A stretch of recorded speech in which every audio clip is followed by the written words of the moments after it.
Hello বন্ধুরা, কেমন আছো? আশা করি ভালো আছো। আমিও ভালো আছি। এই দেখো বন্ধুরা, তোমাদের সাথে আজকে আমি শেয়ার করব মিষ্টি আলু শাকের বাটা রেসিপি।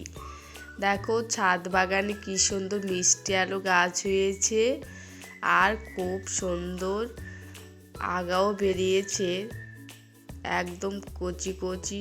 এখান থেকে আমি আগা নিয়ে যাব মিষ্টি আলুর। দেখো কি সুন্দর, একদম বৃষ্টি পেয়েছে আর খুব সুন্দর হয়েছে। আর এটা কে কে খাও প্লিজ কমেন্ট করে বলবে আমাকে। দেখো কি সুন্দর, দেখেই তো তুলতে ইচ্ছে করছে, এত সুন্দর আর এত মোটা মোটা আগাগুলো হয়েছে। দেখো এখানে তারপর আমি এই কটা তুলে নিয়েছি, এই কটাতে আমার হয়ে যাবে। তারপর চলো এটা দেখাচ্ছি কি কি করে আমি তৈরি করি। এখানে দেখো আলু শাকটা নিয়েছি, আর নিয়েছি কটা ধনিয়া পাতা, আর স্বাদ মতন লঙ্কা পরিমাণ মতন, আর নিয়েছি রসুন। ঝালটা তোমাদের পরিমাণ অনুযায়ী দেবে। আর তারপর এখানে কড়াইতে সর্ষের তেল দিয়ে রসুন আর লঙ্কাটা দিয়ে দিয়েছি। তারপর দিয়ে দেব ভালো করে ধুয়ে শাকটা দিয়ে দিলাম।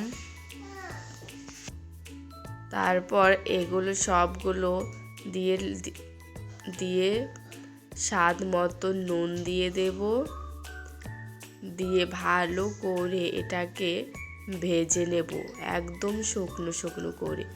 যত ভালো ভাজা হবে বাটাটা খেতে ততই ভালো লাগবে।